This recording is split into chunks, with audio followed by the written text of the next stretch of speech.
This is a recording of a live Sacred Inclusion Network exploration by Dr. Valerie Vimalasara Mason-John called Walking the Path to Freedom, recorded on March 30th, 2024. I'm just going to lead us on a quick attunement, and then we can get started. So first of all, I invite everyone to just close your eyes if you'd like. Start to get comfortable in your seat.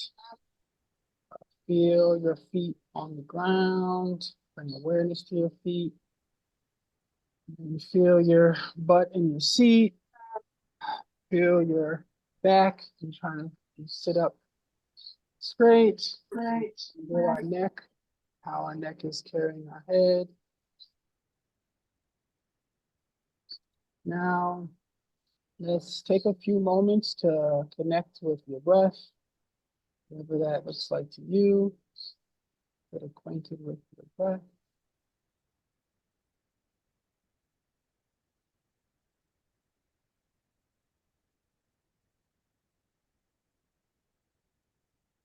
Now, so I invite you to say your name to yourself.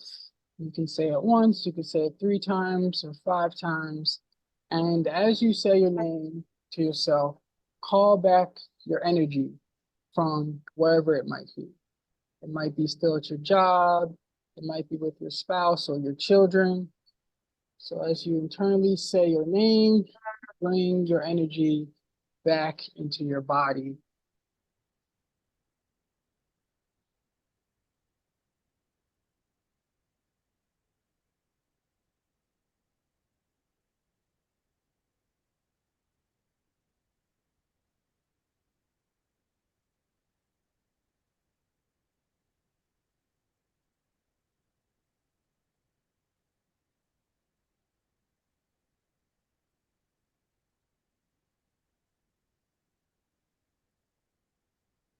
Now, let us take a moment to connect to your heart space.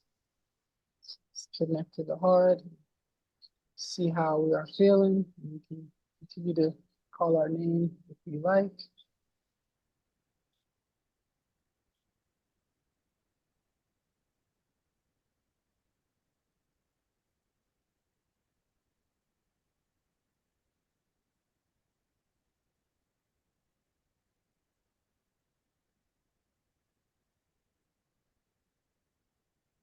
Now, hopefully we are fully connected with our heart. Think of something that you need to hear in the moment and say that to yourself. You could say that I am safe, or I am loved, or whatever comes to you, what you need to hear, say it to yourself.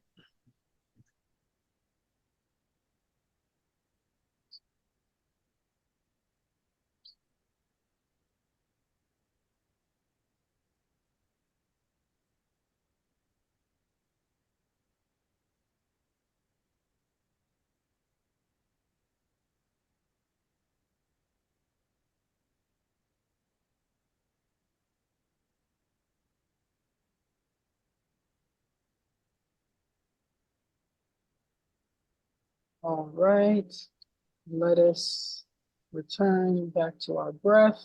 A few breaths, however we like. Hopefully we feel grounded, fully present and aware. Breath.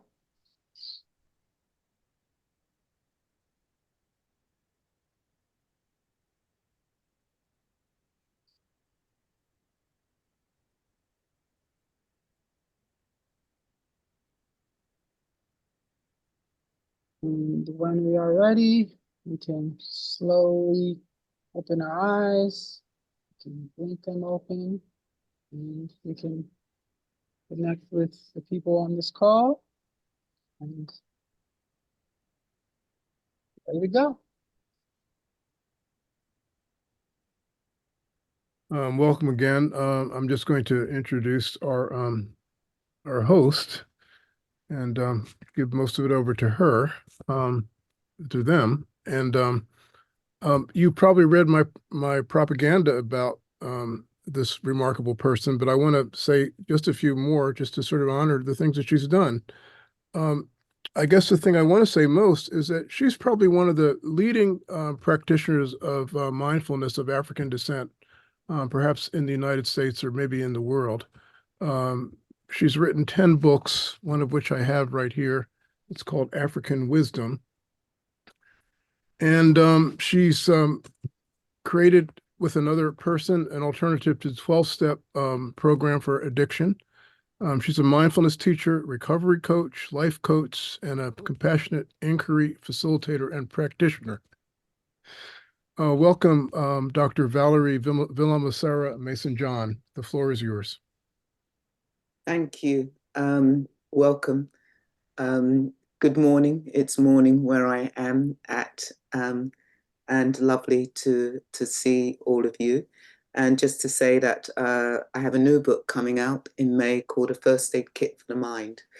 But let's plunge deeply into this session today, really looking at removing, letting go of all those identities. So it's going to be a bit of interactive. I'm going to do some exercises, etc. I'm just going to put you on gallery view because I like to see who I am speaking to. Okay, so I just want you to think of universities. All of us know universities.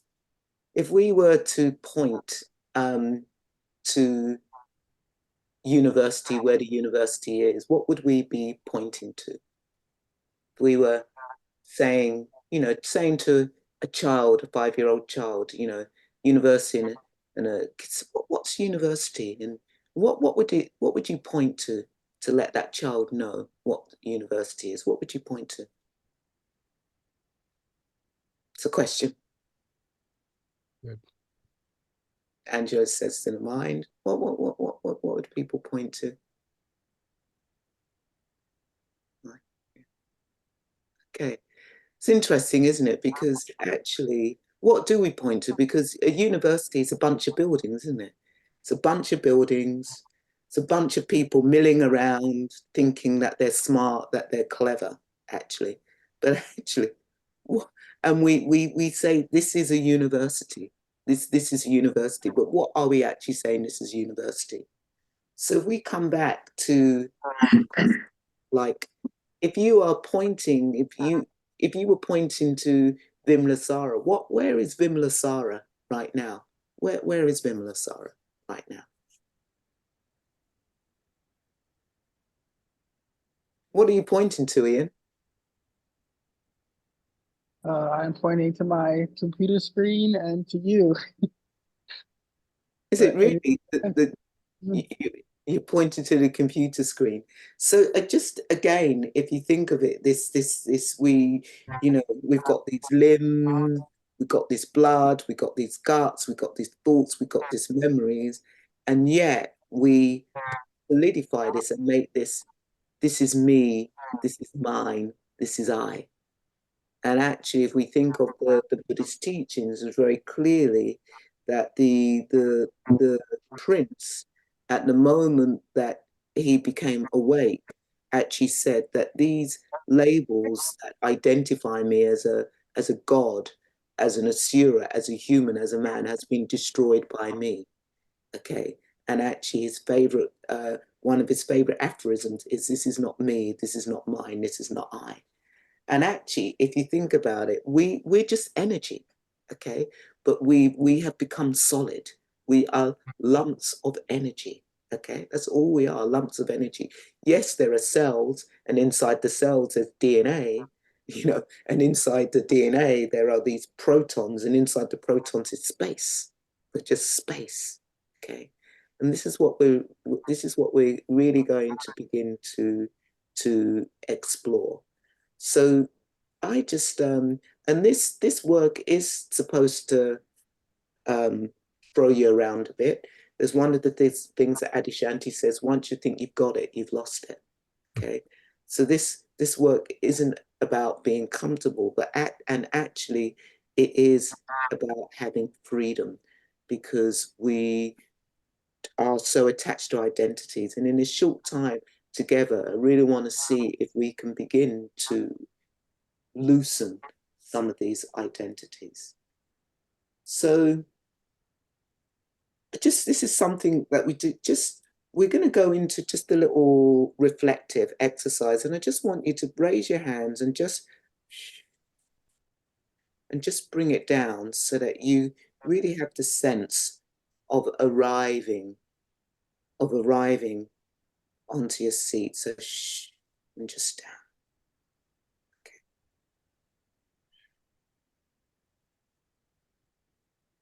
And just arriving. And becoming aware of your inhale and aware of your exhale.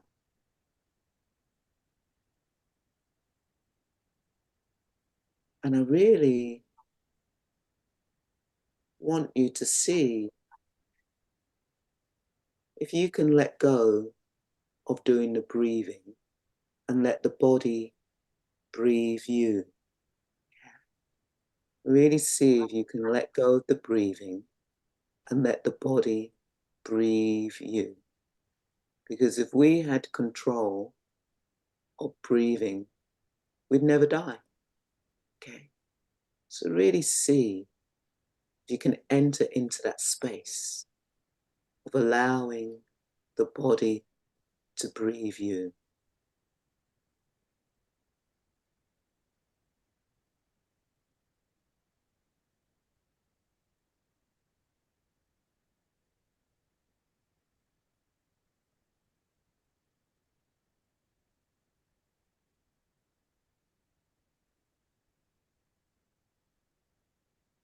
And let go of any thoughts.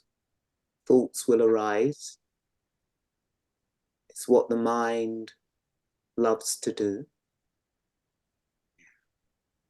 It will produce thoughts. And what we do is we identify them. And we make them mean me, mine, I. Just let thoughts arise and cease.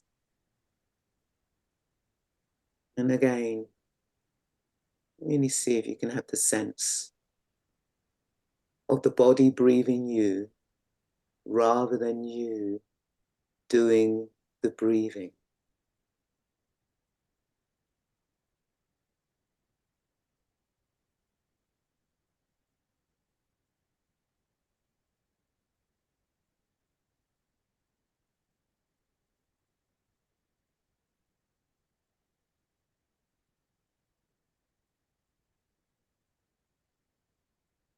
I'm going to drop a bit more into this. I'm going to move into your sense doors. What is it that you are experiencing right now? What is happening in this moment as you begin to experience the sense doors? Let's begin with sound. Notice the sounds you're hearing.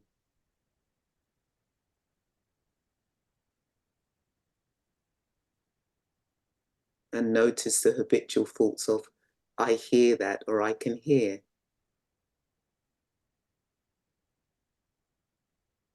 And just really see if you can pay attention to how sound happens. Are you doing the hearing? Or is the hearing just happening? Are you doing the hearing? Or is the hearing just happening?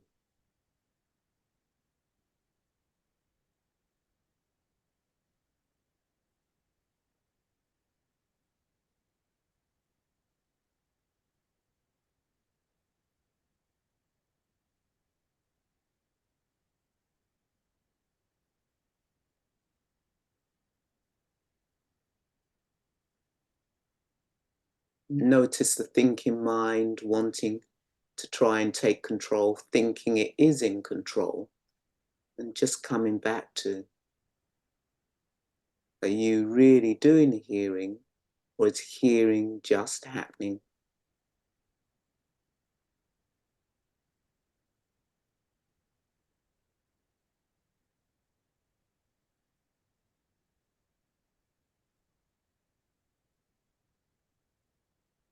It's moving into the sense door of smell.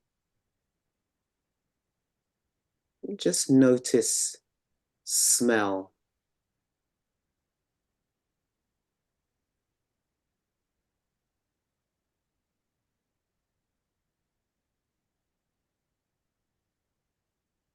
Again, are you doing the smelling, or is smell just happening?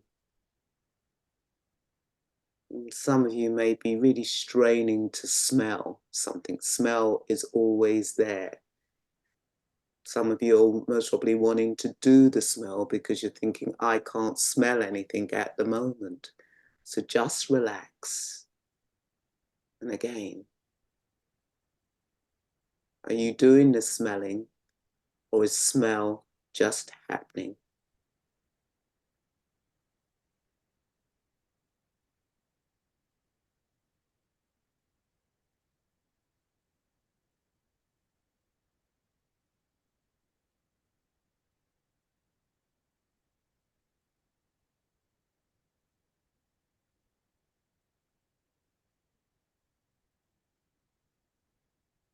We'll move into another sense door, because for some people, different sense doors will be easier to work with than others.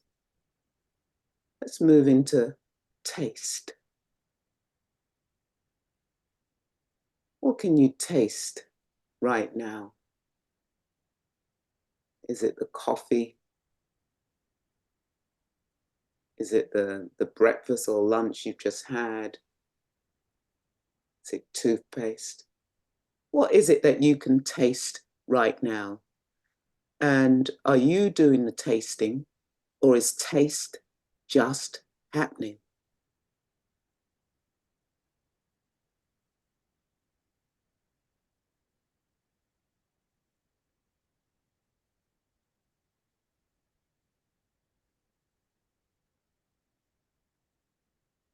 And stop really trying, and really trying to get this right. There's no rights or wrong. Just relax and surrender to, are you doing the tasting, or is taste just happening?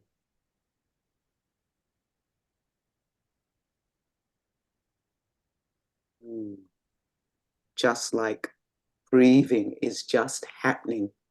I've probably forgotten about the breathing, and it's just happening. And who was doing the breathing? Was breathing just happening, or was you really doing the breathing? Yeah.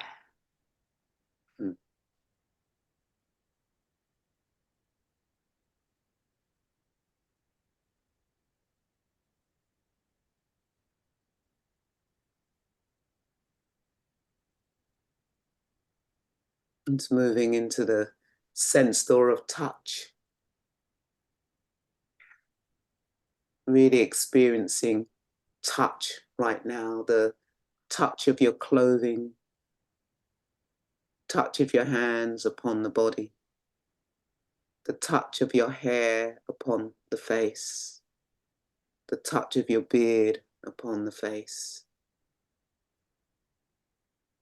the touch of the air upon the exposed skin. Is touch just happening, or are you doing the touching? Who's doing the touching here?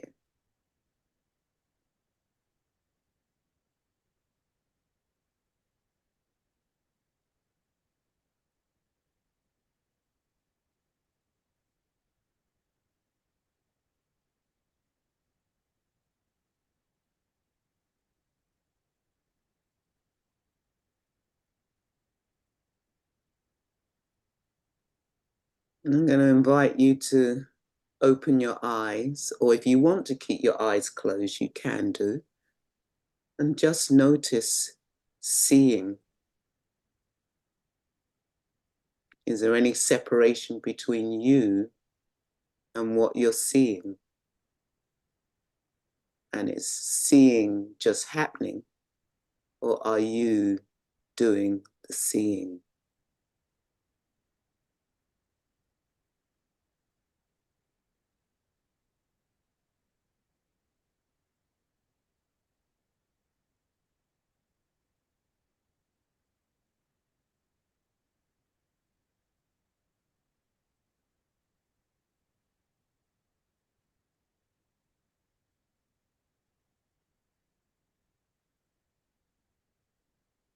And just really see if you can do seeing with your whole being.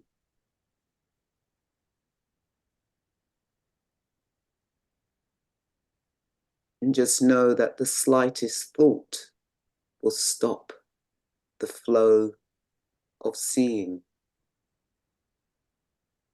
The slightest thought will stop the flow of hearing.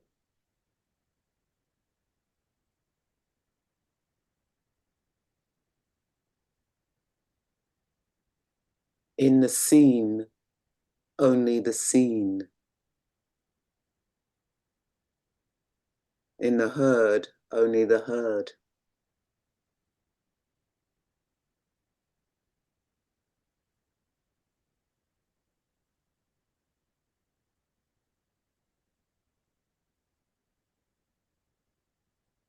We're going to move into the sense door of thought.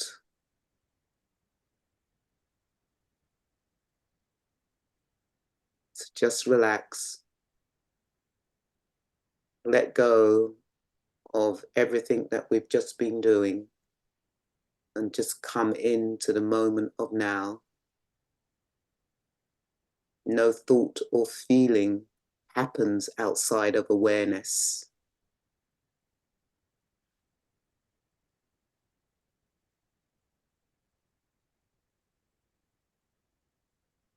And what if there was no problem to solve? Some of you may be trying to solve this problem of, am I doing the hearing or is there hearing? Or am I doing the seeing or is there seeing? Just now, what if there is no problem to solve?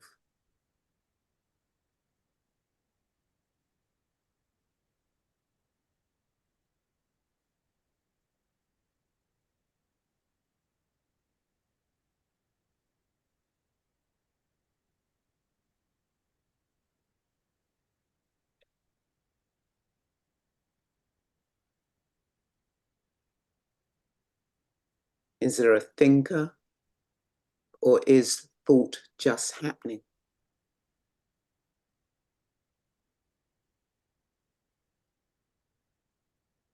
And really see if you can have thoughts without a thinker.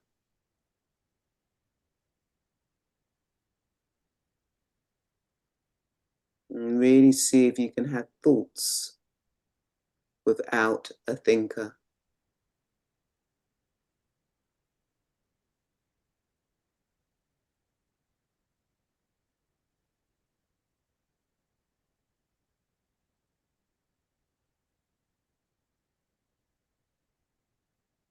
And what happens to thoughts if there is no thinker?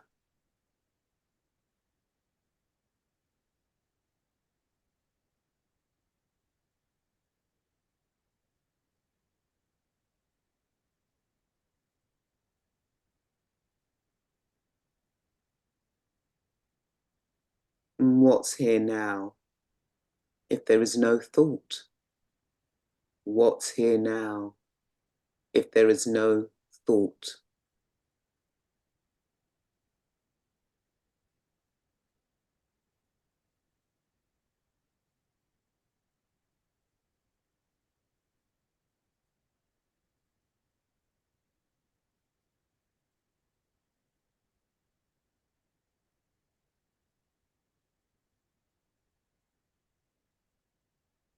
And we're just going to bring this to the close with one last thing to do. I want you to look for yourself. Do you exist? Go on, look. Really take a good look and really see if you can find yourself. Where are you?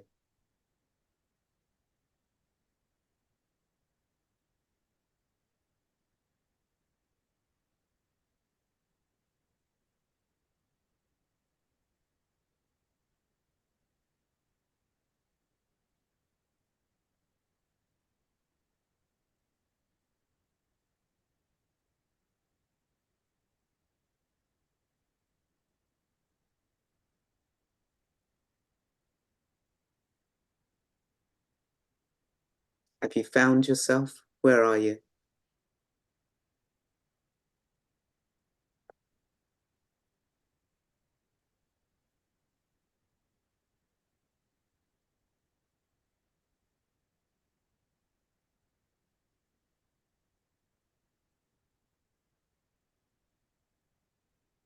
Notice the story of yourself,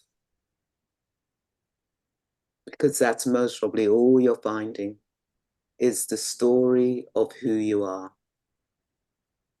And the only reason we think our story exists is because we're so used to focusing on it. If you didn't keep bringing up your stories, your faults, and acting as if it was there would be nothing to keep the story of you, the story of I, alive. Nobody else would know it existed. It only exists only so long as you keep on buying into it. You are the only one keeping the stories around, the story of you around. These stories don't exist if you don't keep remembering them and then telling other people about them, telling other people who you are or who you think you are.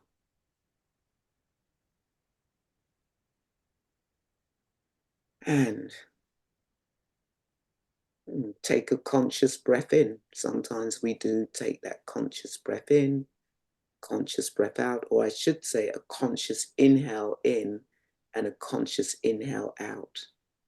Because if I told you to point to breath, what would you be pointing to?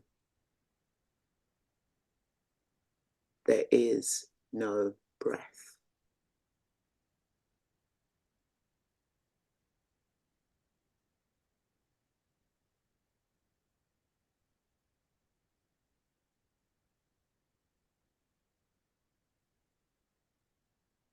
And just ending with a quote from Liberation Unleashed.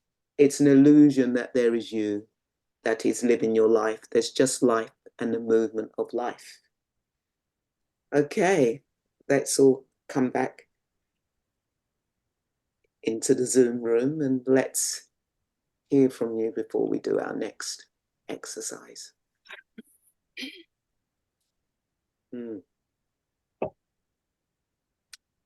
What happened for some of you? Welcome, Jessie. I think you've just joined us. Welcome. Okay. Let's hear from some of you. Vita, did I say your name correctly? Correct. Yes. Thank you. The things that stand out was when we went through all the senses and I was open to them. When you said go to your thoughts, I was like, there aren't any. And so I'm like, well, I can't find any. So I just gave it up. So that stood out for me. And then find yourself. So I always end up being in Armento, which is where my maternal grandparents came from. It's southern Italy. And so, but then, that's what comes to me. It's like, because I did travel back there and it's amazing. I look exactly like them. my cousins. And they've been there since Paleolithic times. So, but it's interesting that that's where I go to. And then at the end, when you were, and then when you said there is no I, it was like, oh, of course, that, of course. And yes. Thank you. What's so interesting is even when we go to, but there isn't any thought, that I have no thoughts, that's a thought.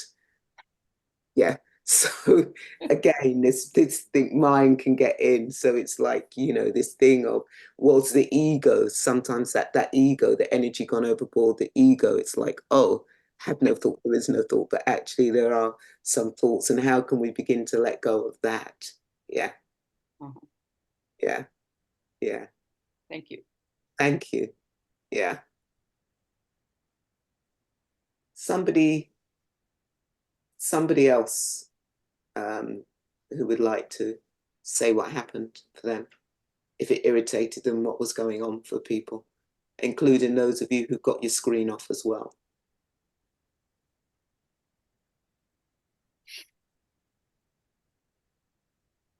Well, for me, the most profound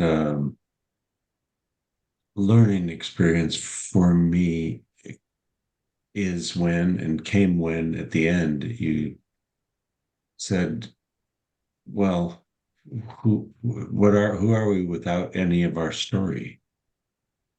And I really love that, because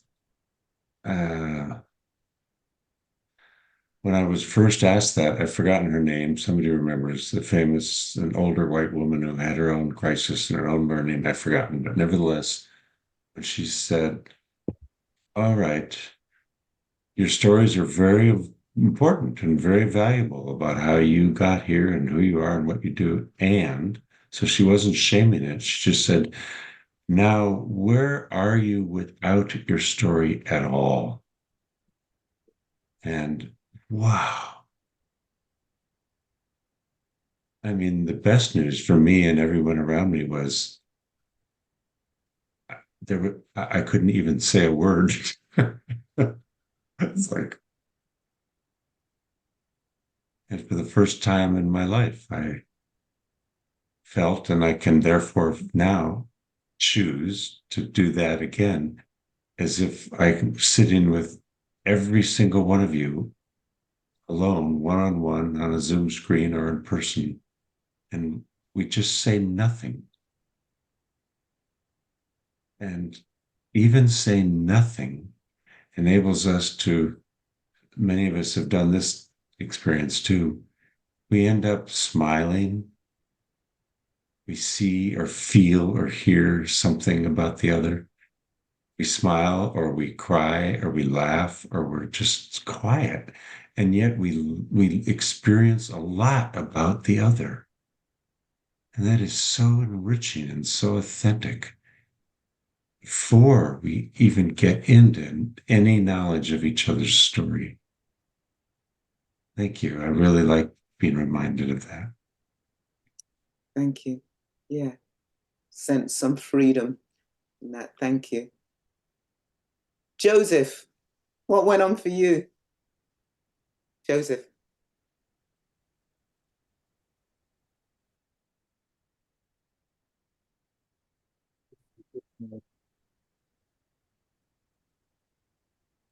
Oh, in trying to turn your microphone on.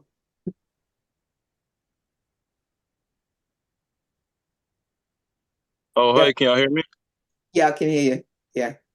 Yeah, I guess what went on for me was just you definitely having like these just thoughts about like I guess the more powerful one was just like looking, because I'm in my car and I could look around and see grass growing and like nature. And when you said when you mentioned like about all of us being like kind of mostly space and cells. And, I was looking at all this other matter around me, birds chirping. And I kind of, I thought it came to me like every other thing maybe is like having the same experience of like existing, I guess, in a way, like of just being space, and like we're all kind of a part of it. Yeah, exactly. Thank you. Freedom.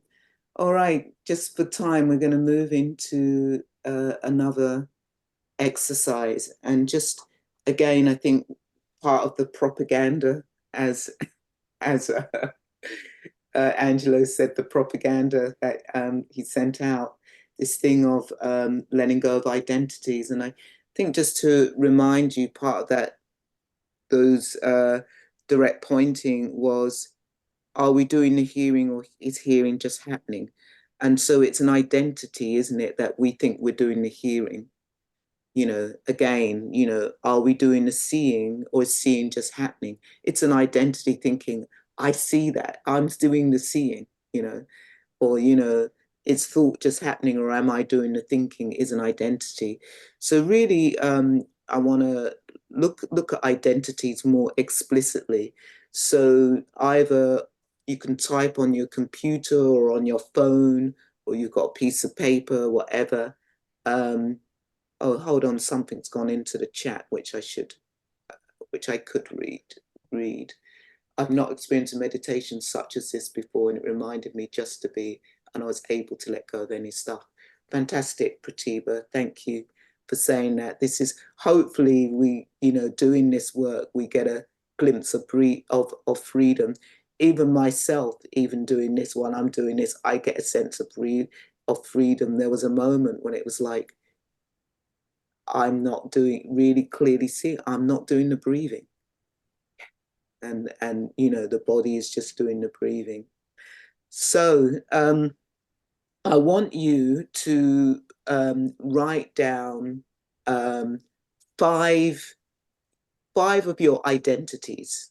Just five. Choose five of your identities. It could be male, man, and I don't want you to get into like love, whatever, because society projects.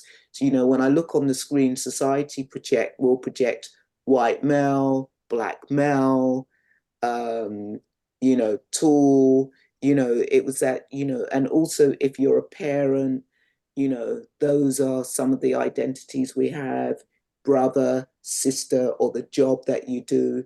So just write down five, what are your five strongest identities, or type them in, and just be really transparent with yourself, because sometimes we can be a bit smart and say, oh, my identity is compassion. Well, every day, are you really being compassion? So I know that can be an identity, but I really want you to kind of hone down for this. If you really want to work in this exercise, it's just really hone down on what are your five identities. Could be your name. We have a strong identity to our name.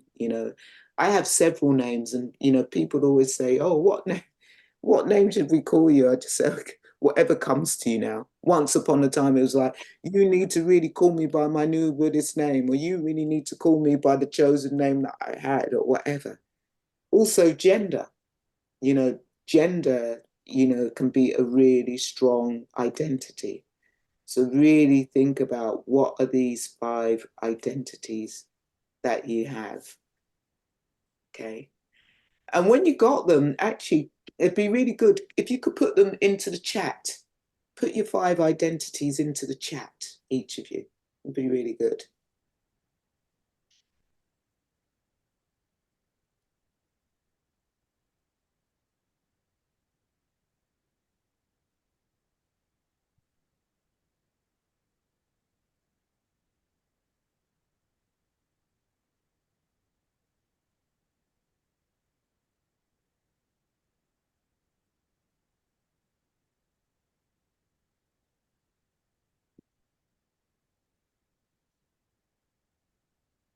Thank you, Pratibha. And I'm actually going to invite you Yeah, it's like social person, friendly. Okay, zen, smiley, happy. Oh, we'll live that. That's what you've chosen. White male, lover, father, DEIB, coach. What's a DEIB, coach, Lewis? Diversity, equity, inclusion, and belonging. Oh, that's what the bead and belonging. Okay, there's so many. Jedi. Okay, I've not seen the bead before. Thank you. Mixed person, Philadelphian, basketball player, spiritual person, farmer. Okay, let's see the rest of your identities going into the chat, please.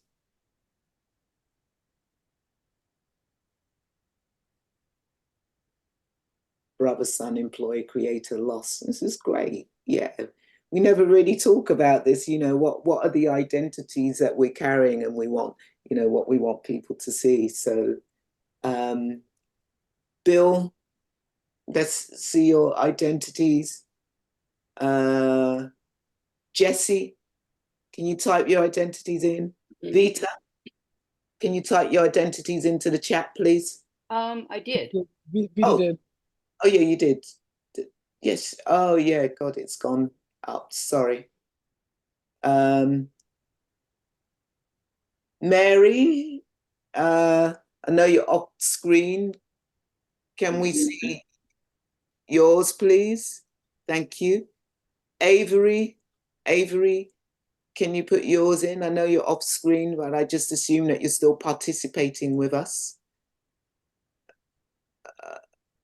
Okay, thank you. Yeah, there again, it's like, you know, behind the screen, and we don't even know who's behind the screen here. So we got everybody here, I think. Is that everybody? Yeah, take a look at these. It's interesting, you know. And just I don't know if you know everybody, but just aware of how we project identities onto people. I often this thing about how do we let go of identities, and I know, you know, speaking as somebody who's, you know, my identity African descent, and it's kind of because this Black identity is often so weaponized, it's so racialized, that actually, how do we step out? Do we want to let go of that identity? And what I say to people is that people will project an identity onto me, but do I have to live their story? Okay.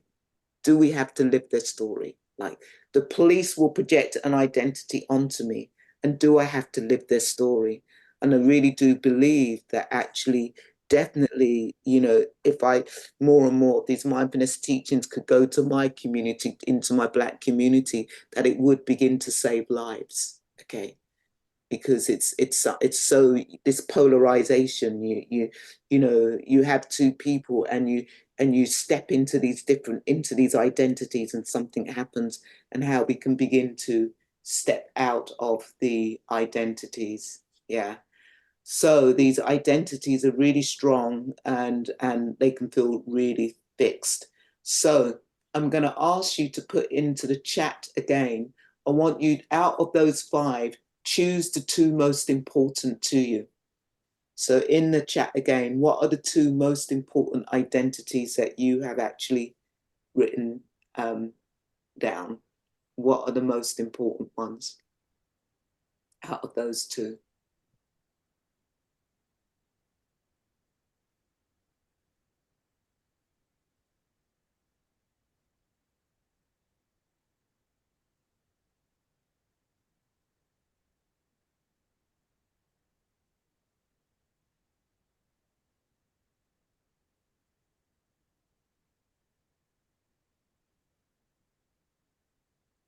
It's great. Happy, friendly, athletic, giving, mixed father, writer, seeker, lover, father. Let's have some more. Brother, creator, mixed person, spiritual person, caregiver, open. Yeah, I'll just say, hey, Jesse, you sent that to me, not the group. So it matters. He said caregiver and student / explorer. That doesn't. Okay, Jessie, do you want to resend that to the group, Jessie? It says it's to everyone, so who knows? Okay. Mary. Let me just see if we got Avery. Have we got your two? Dreamer, entrepreneur. Mm.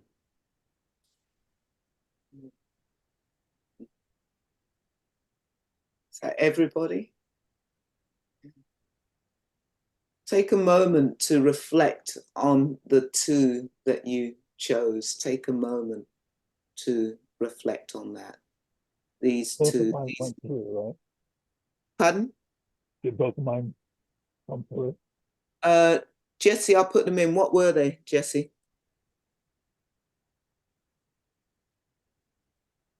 Because I don't see your two. Yeah, no, I don't see your two here. Yeah, I see that the chat That's is stubborn. I have to keep resetting it to everyone, so I'll do it again. Sorry, Ian. yeah, because you can see them, but not everyone. Thank you. Oh, thank you. Ian's just done them for you. Okay, just take a moment to look at you're saying these are your two most important identities. Yeah. Two most important identities. Yeah. You know what's going to happen next, don't you? What's going to happen next, Vita? Give them up. No, not yet. Oh, yeah, laughter. Yeah, choose one. Which is one you cannot live without? Which one can you not live without? Which one?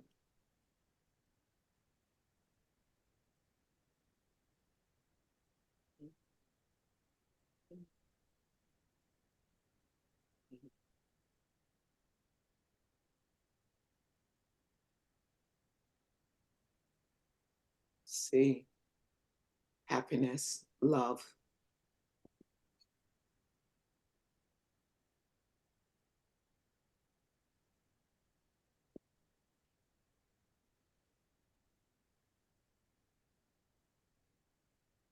Take a moment to reflect on these.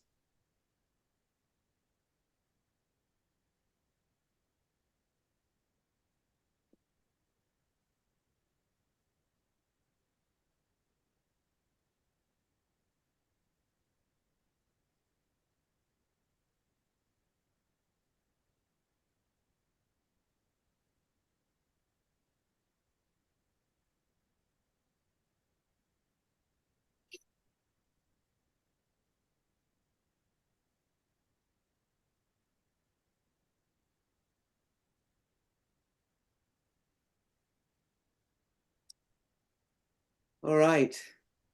So we have everybody here. Okay.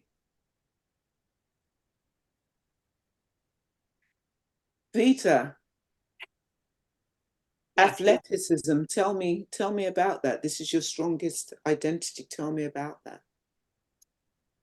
Well, through athleticism, it gives me joy, connection in the present to everything that is happening around me.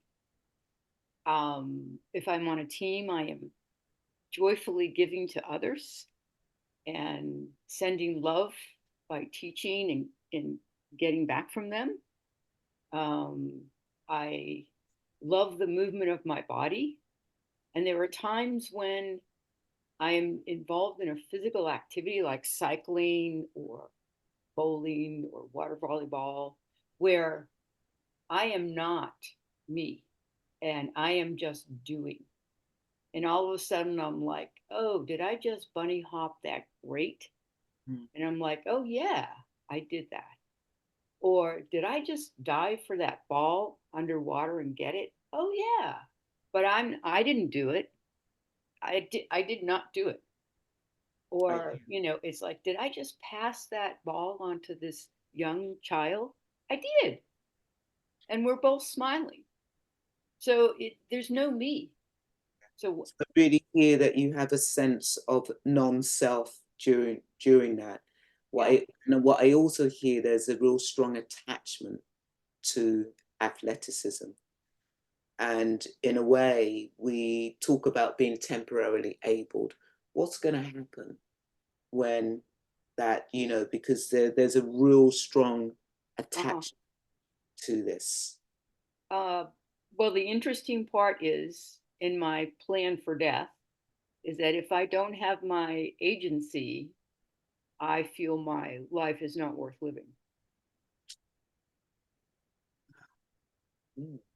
Tell me.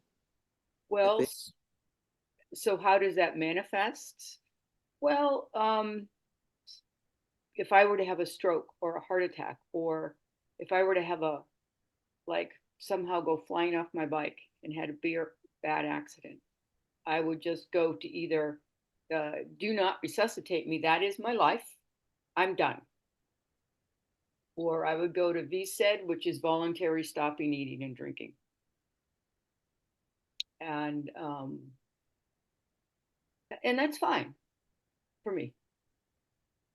I really hear that, and I want to come to this as you say, in a way, this thing of, who did the diving, perhaps who came off the bike, in a way, it's like just let's stick with the athleticism rather than if you had a mental stroke or something, because there are many people who live in a wheelchair right. and have a very and that attachment, there isn't that. Life. Yeah.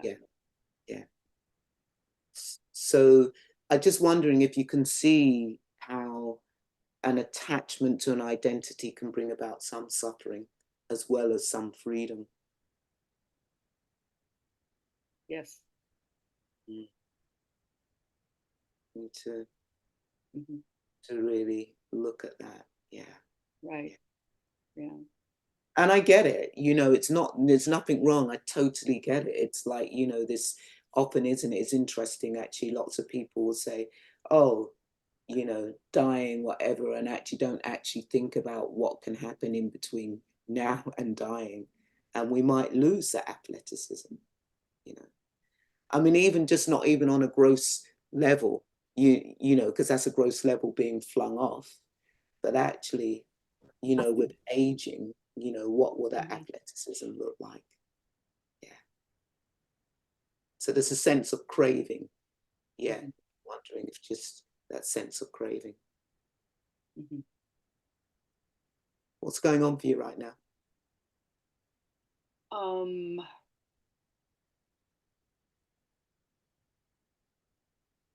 Sadness. Yeah. Touch into that there's some sadness, because there can be a real pride in our athleticism. There can be a real pride in that. There's a real, that's part of the identity, isn't it? A real pride in that, but just to touch into some of that sadness. Yeah. I guess the athleticism is really about my touching into my freedom through movement. So it's the freedom that I feel of being fully present in now. Yeah. And I hear that freedom, and actually I'd really to say real freedom is being free from the proliferation of thought, isn't it? Being free of the stories, being free of the identities. And yet I hear that you get tastes of freedom, especially I get it when who did that non-self experiences. It's through that. I know I before I even got into Buddhism or anything like that, I had experiences of non-self experiences on the dance floor. Yeah. So totally get that. Yeah. It's a taste of freedom. All right, something for you to reflect on. Thank you. Okay, let's happiness. Pratibha, come and sit in the heart seat with me. Pratiba, come and sit in the heart seat with me. Where are you? Oh, you couldn't hear me this whole time? I can hear you. I was saying that I knew it's like you already knew I was gonna be called, and I said I'm at a vintage store, so I'm sitting in a quote unquote vintage couch, the hot seat. Okay. Yeah. Tell me about happiness. Yeah, I chose happiness and friendliness, even though I don't feel that you need to be happy. Like it's not like one over the other, because even when I didn't experience much happiness in life, I was still friendly. You know, it didn't take away that character trait from me. So I really feel it's important because, I mean, it's a good question if joy and happiness are intertwined, but I know I've heard, I haven't done any like research on it, but happiness is something that fluctuates. Joy is something that's more so stable and remains. Like, what is your input on that? That as if joy is deemed to be more, like more deeper. You know, happiness is supposed to be like a fleeting feeling. I'm sure most of us have heard of that before. I'm But just really curious. yeah. I know that you asked me a question, but I'm just really Yeah. curious. What is happiness? For me, your strong identity. What is yeah. Yeah. Mm-hmm. Yeah, for me, happiness is through experience, like life experiences, through interactions with people, socializing, and also being in my own solitude. You know, I feel very happy when I can more so have my own peace and resolve any internal concerns and be on this journey of healing long term, because I've had a lot of pain in my life. And so, yeah, I've come a long way. And that's why today I'm completely different than how I was overall. But I was always how I was at the same time. Like I was always a happy, genuine, you know, outgoing person. However, the environment and pain in my life would shun that, like would put a damper on that. But it was always how my spirit's been, like very free spirited and very soulful, but I was not allowed to be myself. So that's why happiness by others, you know, is more so my identity, that others see me as like a really happy person, but not everyone knows that what I had to go through to be this happy person and become who I am today. So yeah, a lot of pain. So one thing is point to happiness.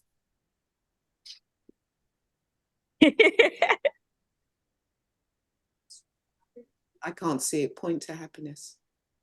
Where is it? I mean, it could be all around. Oh, I had pointed to my heart. You pointed to your heart. But yeah. Is that happiness? I mean, for some people would point to the heart and say that's love. Some people point to the heart and say that's sadness. Some people would point to the heart and say that's anger. What I'm going to come back to you is, it's really interesting because I'm looking at your identities, and I was going to get you to put some other ones in, and I thought, no, you chose social person, friendly, zen, smiley, happy.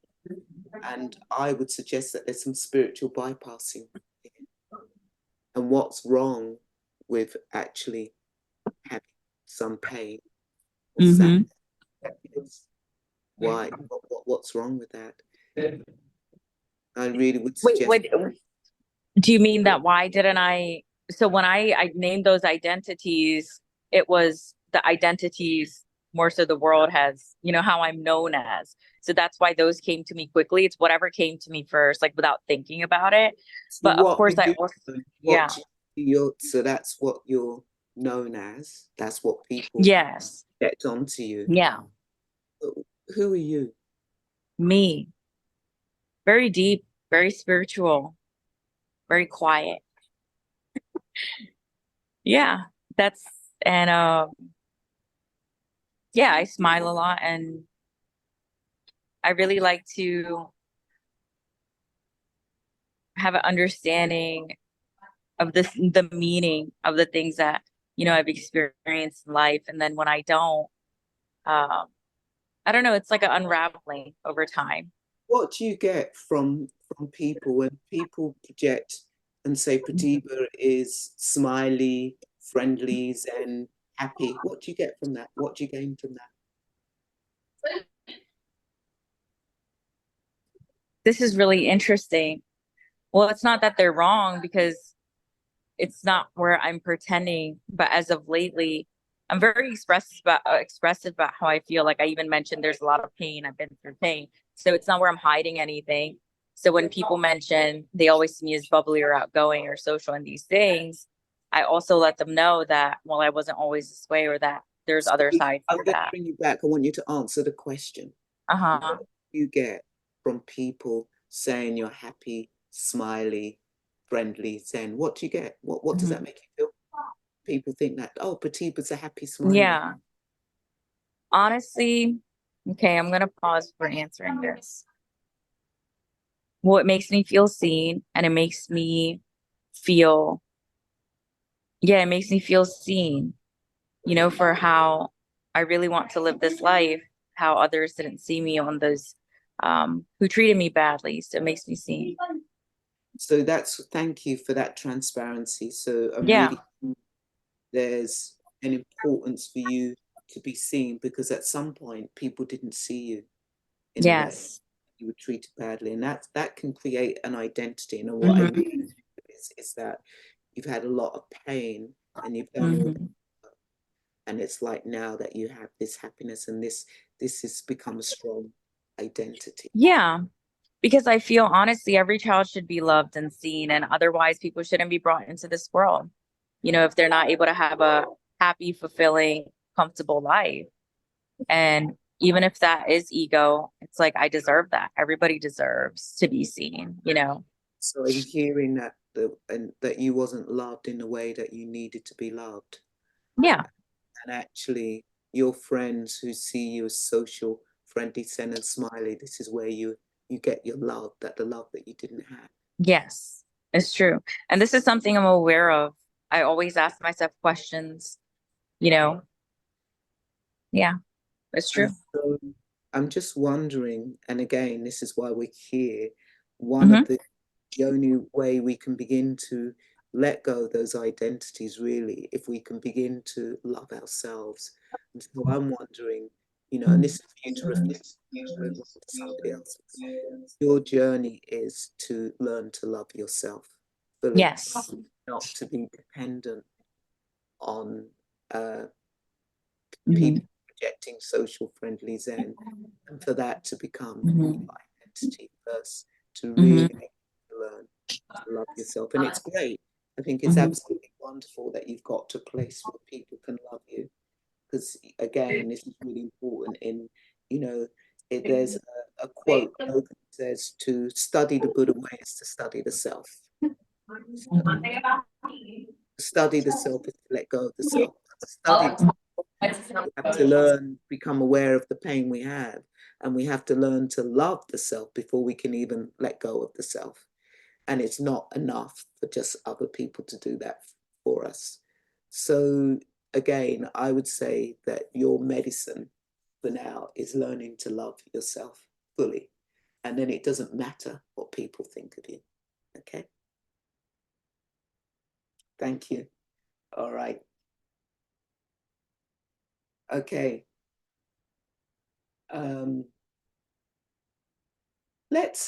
Who had mixed race, mixed person? We got a few mixed person. Let's have who wants to come into my heart seat, who had mixed person, mixed race? Who does that? Who wants to come into my heart seat? Up to you, Angela. Me and Angela are both mixed. Let's have both of you in a heart seat then. Let's have both of you come in. Spotlight the three of us. Let's do it. I think you're muted, Angela.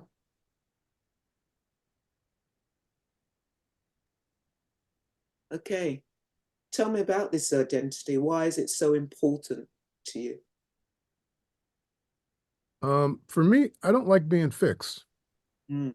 I don't like an identity that says you're this, you're that, you're that, you're that, you're that. So I like the mixed identity. And it's becoming fixed, so you've still landed on an identity which is fixed. So you don't like being one or the other, but this thing of being mixed. And what does it mean to be mixed?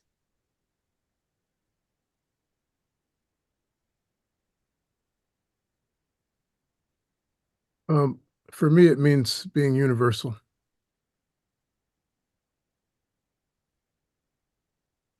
Let's go to you, Ian.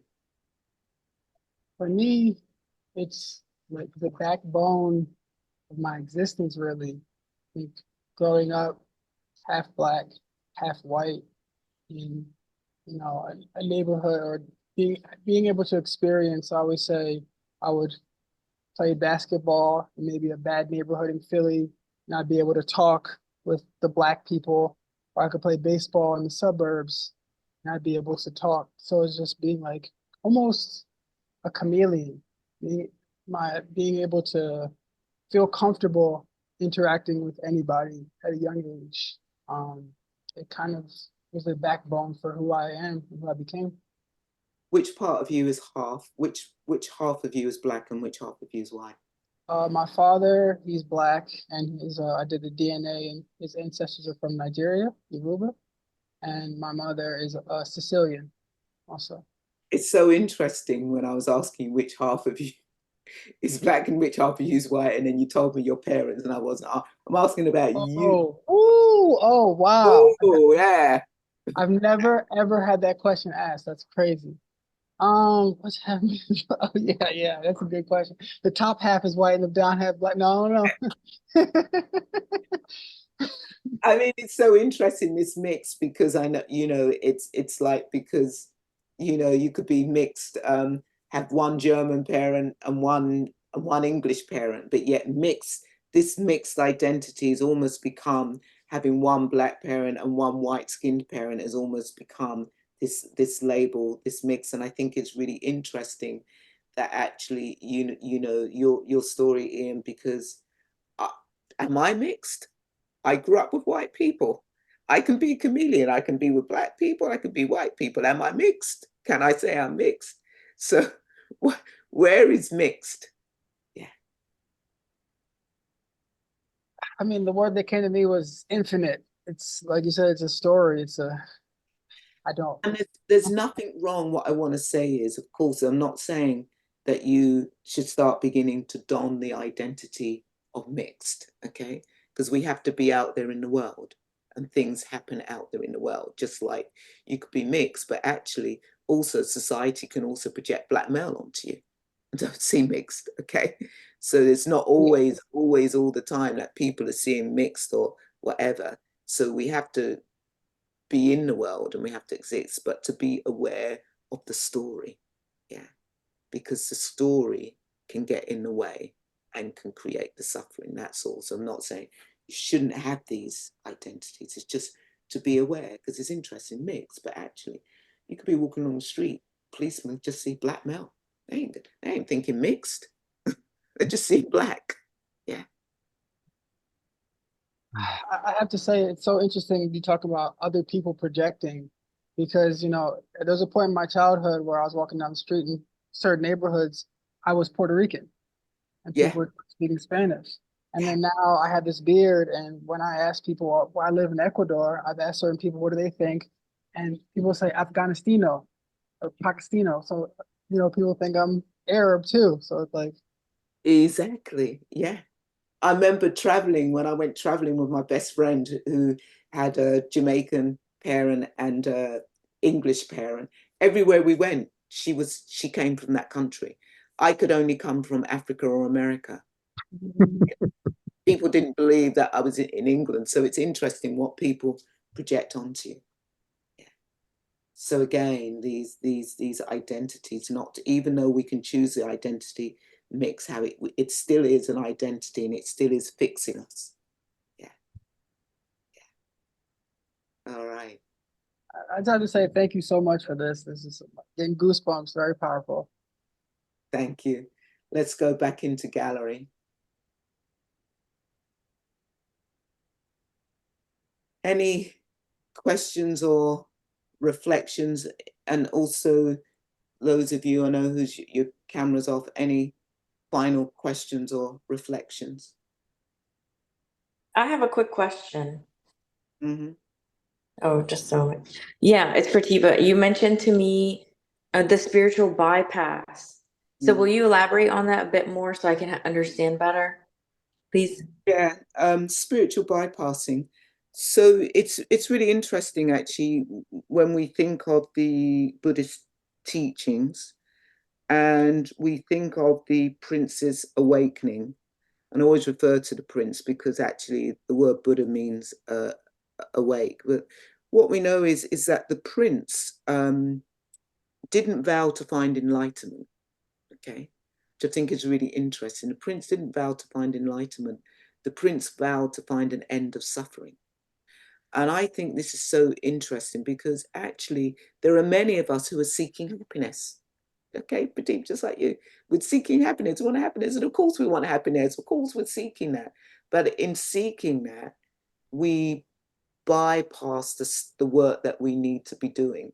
We bypass that unresolved stuff around pain, around trauma, all that kind of stuff. And actually what's so interesting is the Prince vowed to find an end of suffering, and for the Prince to become awake and become enlightened, had to face his suffering. That was it. You look at that, it was all about facing his suffering, even facing past lives to actually break through to find an end of suffering. So this is what we say often, you know, as practitioners, if people who are meditators can get into really blissful states. I was like that when I first started meditating, blissful states, fantastic. Yeah. And nothing much was changing internally for me. It was great to be able to have these blissful states because it encouraged me to keep on practicing, because it was the first time I could feel these blissful, happy states, but you don't really do the work there. So that's it. So in a way, it's like, of course, you know, those of you, and I hear, Pratibha, you came from a painful childhood, and actually there's work that we need to do to let go of that. You know, what one day, I always say, what if we never told anybody about our past? You know, what if, you know? Yeah. Because that happened so long ago and this is where we are at. But we can only do that by doing the work, by facing the suffering and facing the pain. All right. Anybody else?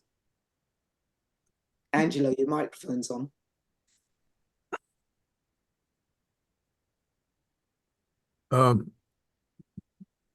I don't know what to say other than this is wonderful, and this is very useful for me personally. Yeah. I see a hand is raised. Yeah, Avery. Hello guys, can you hear me? Yeah. So yeah, an identity that I've like struggled with, and it's not the one that I chose to be like my number one, is the Black American man identity. And it's like the older I get, it's something that I do feel more and more in like myself and how I perceive the world. And there's a lot of pain and sadness there. And it's like something that I don't really speak on a lot because it's spoken about a lot.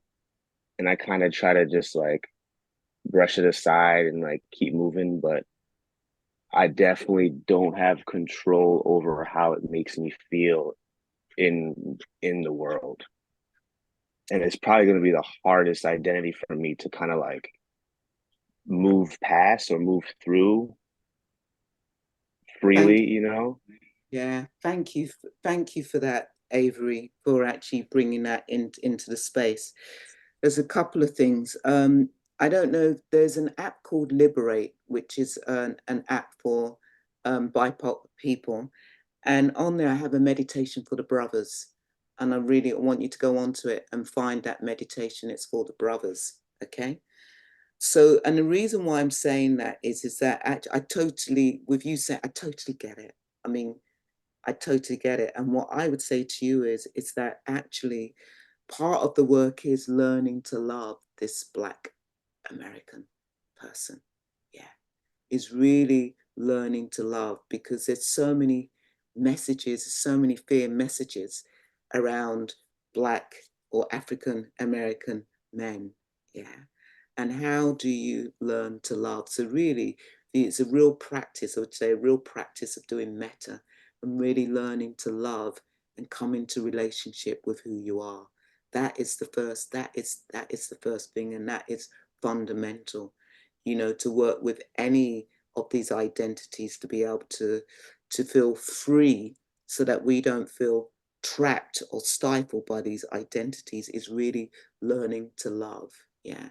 So that's what I'd really would say. And the other thing is I don't know. I mean, I really do, you know, I just say, you know, what's happening now is great, that actually kind of therapy has kind of entered more into our communities, because once upon a time, you're Black, you don't go to therapy, you don't talk about that kind of stuff, but actually to do some healing, because there is healing, and I really hear that sadness, and that healing is important. And you know, I was watching This Is Us. I was watching This Is Us last night.